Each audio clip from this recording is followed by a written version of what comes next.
अस्सलामुअलैकुम, welcome to my YouTube channel cooking tasty recipes. आज मैं अपने किचन में बनाने जा रही हूँ सब्ज़ मूंग की दाल, जिसकी रेसिपी मैं आपके साथ शेयर करूँगी। तो सबसे पहले मैंने दाल को अच्छे से साफ़ कर लिया था, कंकर वगैरह चुन लिए थे। अब मैं इसको हल्का सा ड्राई रोस्ट कर लूँगी। यहाँ पर इसको मैंने पैन के अंदर ऐड कर लिया और लो टू मीडियम फ्लेम पर मैं इसको रोस्ट कर लूँगी। तो जैसे ही इसकी अच्छी सी खुशबू आना स्टार्ट होगी तो इसके बाद हम इसको अच्छे से वॉश करके आधे घंटे के लिए भिगो के रख देंगे। रोस्ट करने से जो है इसके टेस्ट में और ज़्यादा इजाफ़ा होता है और ये बहुत ही मज़े की बनती है।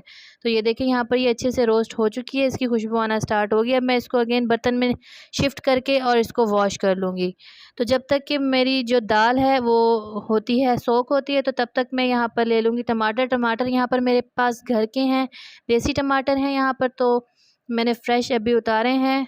तो ये देखें यहाँ से अब मैं इनको वॉश कर लूँगी और उसके बाद मैं इसको कट करके ऐड कर दूँगी। ये छोटे टमाटर हैं तो इसलिए मैं इनको सेंटर से कट करके 7 से 8 इसमें ऐड करूँगी। आप अगर नॉर्मल साइज़ के टमाटर ले रहे हैं तो आप अगर छोटे टमाटर हैं तो 2 अदद इसमें ऐड करें, अदरवाइज़ आप इसमें बड़ा 1 टमाटर कट करके ऐड कर सकते हैं।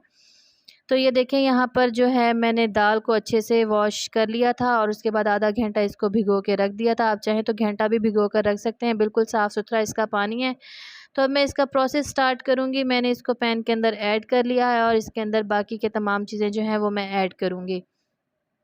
तो ये देखिए यहाँ पर इसके अंदर मैं तकरीबन 3 गिलास के करीब पानी ऐड कर रही हूँ। आप अपनी ज़रूरत के मुताबिक इसमें पानी ऐड कर सकते हैं, चाहे तो ज़्यादा भी इसमें ऐड कर सकते हैं। और इसके अंदर मैं एक डाल रही हूँ लार्ज साइज़ का प्याज है, उसको भी कट करके इसके अंदर मैं ऐड कर दूँगी और उसके अलावा जो मैंने टमाटर कट किए थे वो तमाम भी इसके अंदर मैं ऐड कर लूँगी। तो ये देखें यहाँ पर जो टमाटर है उनकी कटिंग मैंने कर ली थी और उनको भी इसी के अंदर ऐड कर दूँगी। इसके बाद इसके अंदर मैं ऐड करूँगी सब्ज़ मिर्च, वो भी मैंने 4 से 5 ली हैं, उनको सेंटर से कट कर लिया है, वो भी इसके अंदर मैं ऐड कर लूँगी। और इसके अलावा इसके अंदर मैं 1 टेबल स्पून के करीब ऐड कर रही हूँ लहसुन अदरक का पेस्ट है मेरे पास। और उसके बाद इसके अंदर मैं मसाला जात ऐड करूँगी। मसाला जात में हाफ़ टी स्पून के करीब मैं इसके अंदर ऐड कर रही हूँ हल्दी। और इसके अलावा इसके अंदर मैं ऐड करूँगी सुर्ख मिर्च है मेरे पास हाफ़ टी स्पून। आप अपनी ज़रूरत के मुताबिक कम या ज़्यादा भी ऐड कर सकती हैं। ज़्यादा सुर्ख मिर्च मैंने इसलिए ऐड नहीं की क्योंकि मैंने सब्ज़ मिर्च भी इसमें कट करके ऐड की थी। नमक मैंने इसमें हाफ़ टी स्पून ऐड किया, हस्बे ज़रूरत भी आप ऐड कर सकती हैं। 1 टेबल स्पून सूखा धनिया पाउडर ऐड किया है इसके अंदर। और अब इन सब चीज़ों को चम्मच चला के और इसको मैं कवर करके लो टू मीडियम फ्लेम पर ठहरा दूँगी तकरीबन 20 से 25 मिनट के लिए, जब तक कि ये अच्छे से दाल कुक नहीं हो जाती और जो ये तमाम मसाले हैं वो इसमें अच्छे से मिक्स नहीं हो जाते। ये तकरीबन आधा घंटा भी ले सकती है, 30 से 35 मिनट भी ले सकती है और 45 मिनट तक भी ले सकती है अगर आप इसको लो टू मीडियम फ्लेम पर ठहराएँगे।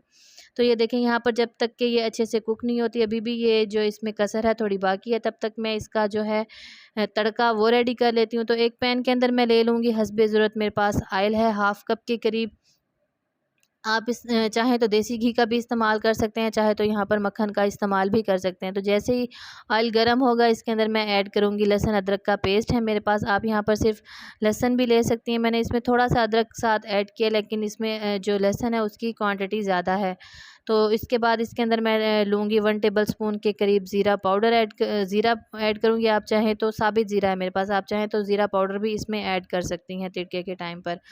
उसके अलावा यहाँ पर ये देखें ये अच्छे से जब कुक होना स्टार्ट होगा, इसकी अच्छी सी खुशबू आना स्टार्ट होगी, तो इसके अंदर मैं सब्ज़ मिर्च भी कट करके ऐड कर दूँगी छोटी-छोटी कटिंग में। उससे भी इसका टेस्ट जो है वो बहुत मज़े का आता है। तो ये देखें यहाँ पर सब्ज़ मिर्च भी मैंने 2 अदद ले ली थी, उनको कट करके डाल लिया था और इसके साथ ही इसके अंदर मैंने सब्ज़ धनिया ऐड कर लिया। अच्छे से इसकी भुनाई कर लूँगी और जैसे ही मज़ेदार सी खुशबू आना स्टार्ट होगी, जो हमारा तिड़का है वो मज़ेदार सा बनकर रेडी हो गया है। तो ये देखें दूसरी तरफ जो दाल भी है वो भी अच्छे से कुक हो चुकी है। अब जो तिड़का है वो तमाम का तमाम मैं इसमें ऐड कर लूँगी और मज़ेदार सी जो मेरी दाल है वो बनकर रेडी है। आप चाहे तो इसको सफ़ेद चावलों के साथ सर्व करें, चाहे तो आप इसको एज़ इट इज़ भी सर्व करें, तो ये बहुत ही मज़े की बनती है। अगर आपको मेरा ये तरीका अच्छा लगा हो तो मेरी रेसिपी को ज़रूर लाइक करें और मुझे कमेंट्स में बताएं कि आपको मेरी रेसिपी कैसी लगी। लास्ट में मैं इसके ऊपर डालूँगी थोड़ा सा गरम मसाला और उसके बाद इसको कर लूँगी डिश आउट। तो मेरे चैनल को सब्सक्राइब करें, मेरी वीडियो को लाइक करें, बेल आइकन को लाजमी प्रेस करें ताकि मेरी आने वाली हर नई वीडियो का नोटिफिकेशन आप तक पहुंच सके। इसके साथ ही मुझे इजाज़त दें। अल्लाह हाफ़िज़।